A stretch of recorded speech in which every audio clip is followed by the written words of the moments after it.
My friends, wealth is not a chase. Wealth is not a battle. Wealth is not something outside of you. Wealth is energy, and energy responds to the vibration of your mind. You are not poor because money is scarce. You are poor when your thoughts are scarce. You are not wealthy because coins pile up. You are wealthy when your consciousness is aligned with abundance. Money is energy. It is alive. It flows, it circulates, and it moves toward the one who understands its language. The first law of attracting wealth is inner command. You do not beg money to come. You summon it by thought, by word, by faith. Every mental picture you hold with conviction becomes a magnet for its own kind. If you see lack, lack multiplies. If you see riches, riches increase. Money does not flow to the one who fears it, nor to the one who doubts it. It flows to the one who welcomes it, who blesses it, who honors it as a servant of higher purpose. Energy must be directed, and money, being energy, answers to direction. You must train your imagination. Correct your inner speech. Every word is a command, every thought is a decree. When you align your inner world with abundance, the outer world must obey. Wealth is not in your hand first, it is in your mind, and when the mind is trained to believe, to expect, to give thanks in advance, the universe rushes to obey that faith. Money is energy, it obeys the vibration of your thoughts. It is not solid, fixed, or limited. It is a current, a flow, a rhythm that moves in harmony with the energy you release into the universe. Just as a magnet draws iron, your inner state of mind attracts its likeness. If your thoughts vibrate with fear, doubt, and scarcity, money feels your rejection and slips away. But when your mind vibrates with confidence, gratitude, and expectancy, money responds like a loyal servant and finds its way toward you. Think of energy itself unseen, yet powerful enough to move oceans, fuel cities, and ignite stars. Money follows the same invisible principle. It cannot resist the pull of a focused, believing mind. If you carry within you the image of abundance, if you hold fast to the idea that wealth is your divine right, then money is compelled to align itself with that truth. It is not the outer struggle that creates wealth, but the inner alignment with energy. Your every thought is a frequency. Worry sends one frequency, faith sends another. When you dwell on unpaid bills, you energize lack. When you give thanks for unseen supply, you energize prosperity. The universe does not distinguish between the picture of lack and the picture of wealth. It only multiplies the one you hold most strongly. This is why those who constantly speak of not having enough continue to live in the shadow of insufficiency. Their vibration calls it forth again and again. But those who dare to think differently, who see money as limitless energy, open the gates of increase. Their minds become tuned to abundance, and opportunities appear as if by magic. The truth is, money is never missing. It is only waiting for your signal. And your signal is not sent by begging, but by believing. It is not sent by chasing, but by knowing. When you know in your heart that wealth belongs to you as naturally as air and sunlight, money cannot resist. It must obey the vibration of your thoughts. Your consciousness of wealth attracts wealth. Your consciousness of lack attracts lack. The mind is a mirror, and it reflects outward whatever image you hold within. If you see yourself surrounded by abundance, opportunities, and provision, then life bends itself to fulfill that picture. But if you constantly dwell upon emptiness, limitation, and loss, those very shadows are drawn closer to you. It is not circumstance that decides your condition.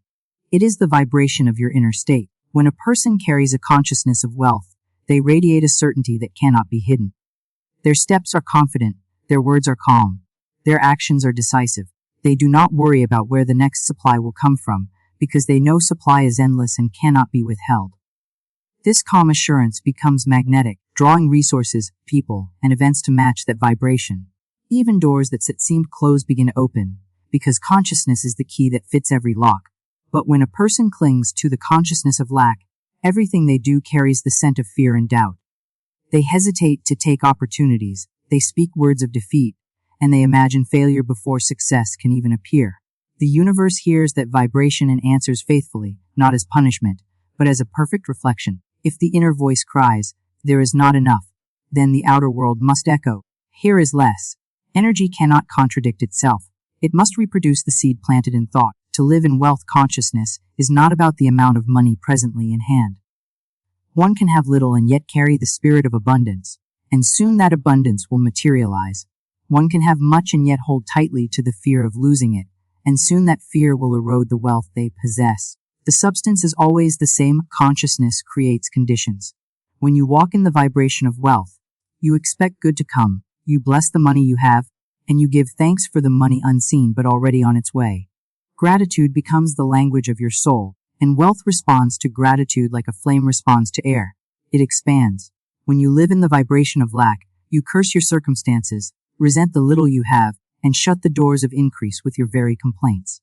The law is unchanging. Your inner picture is the seed, and your life is the harvest. If you sow thoughts of wealth, you reap abundance.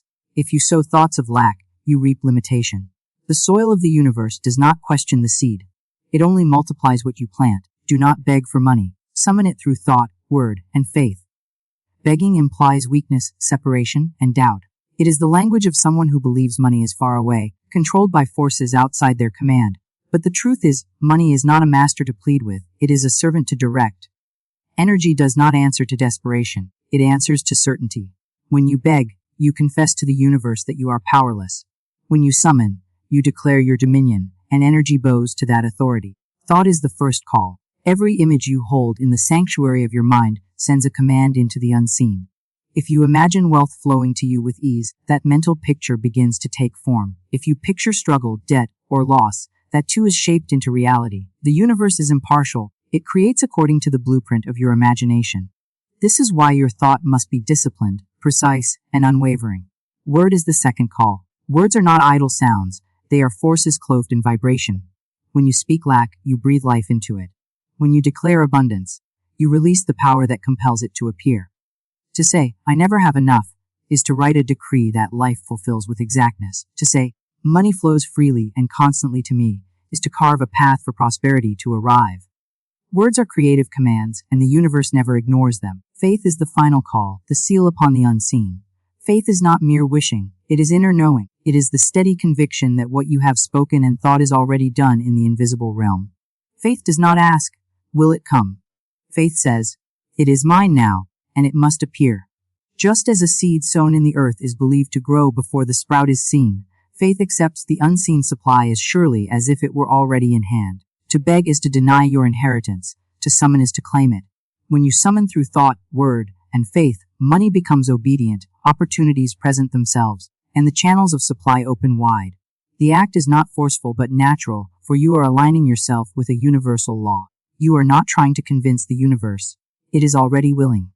You are simply commanding your own energy to move in harmony with abundance. Bless money, honor money, and see it as a servant of higher purpose. Too often people fear money, resent money, or even despise it, not realizing that these feelings push it away. What you curse cannot remain with you, and what you bless cannot leave you.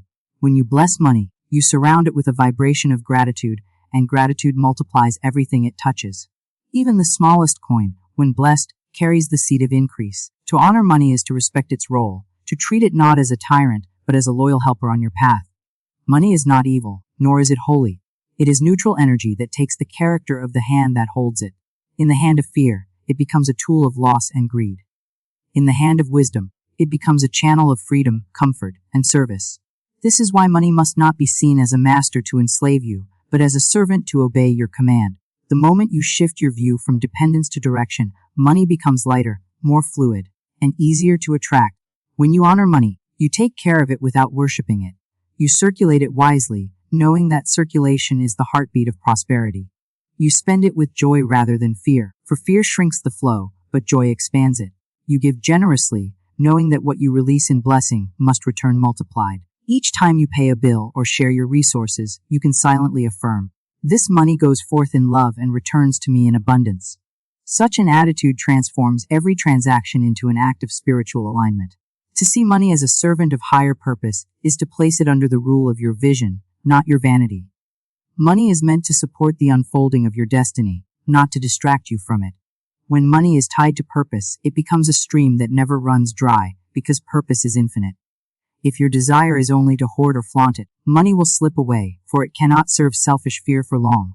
But when you direct it toward growth, service, and blessing, money finds its rightful place as a faithful companion. To bless money is to bless yourself, for it is part of your life circulation.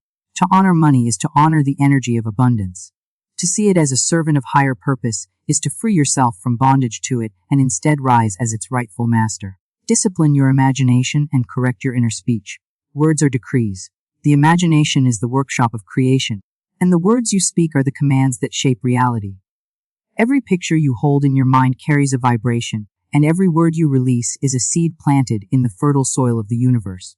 What you imagine with feeling and repeat with words cannot be denied, it must take form. But without discipline, the imagination runs wild, painting images of fear, failure, and lack, and the tongue follows, decreeing those fears into existence. When the mind is left unchecked, it drifts toward old patterns, replaying disappointments and rehearsing defeats. These inner pictures grow stronger with repetition, and soon, they begin to feel like truth. The careless word then seals the image, and life becomes a mirror of these unconscious decrees. This is why discipline is power. To discipline your imagination is to choose, with intention, what you will allow to live in the secret chambers of your mind. It is to replace pictures of fear with pictures of faith, to hold before you the image of success rather than the shadow of failure. Your inner speech is the constant whisper shaping your destiny. Every silent conversation you hold with yourself is recorded in the unseen.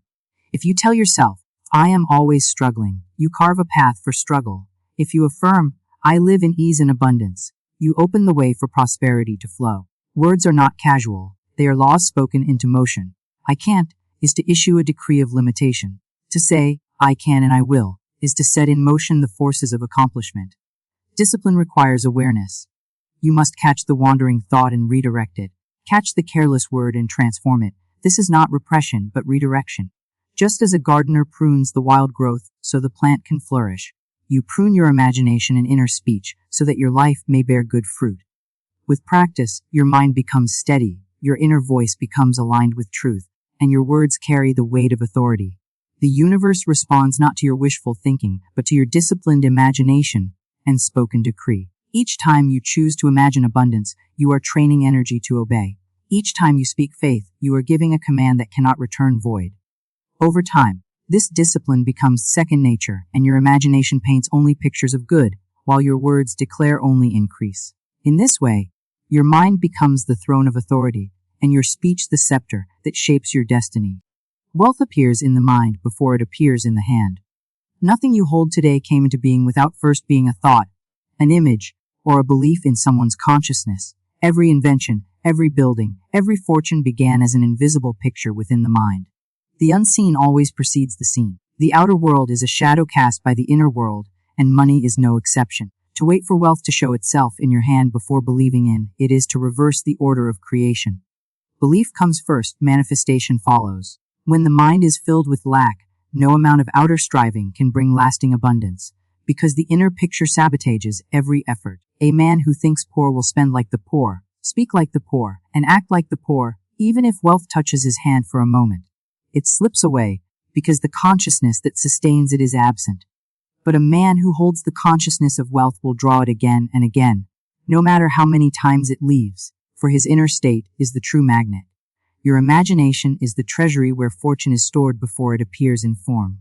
When you imagine wealth with conviction, when you see yourself living in ease and prosperity, you are building a mold in the invisible. Into that mold, substance must flow. The law does not fail. What is clearly pictured, consistently believed, and gratefully accepted must harden into fact. The hand only receives what the mind has already claimed. Wealth consciousness is not about ignoring present circumstances, it is about rising above them.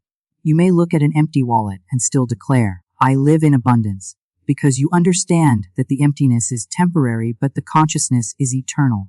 You may be surrounded by limitation and still hold fast to the vision of plenty, knowing that the vision will dissolve the limitation in time. To live in this way is to walk by faith and not by sight, and faith is the bridge that carries the unseen into the seen. Those who wait for evidence before believing are forever trapped in delay. They say, I will believe I am wealthy when I see money in my account. But the law says, see it in your mind, believe it in your heart, and then it must appear. Wealth is not created from the outside in, it is drawn from the inside out. When you understand this, you stop chasing money and instead cultivate the inner garden where it grows naturally. The moment the mind accepts abundance as reality, the hand cannot remain empty. Wealth must appear because the unseen picture has been made complete.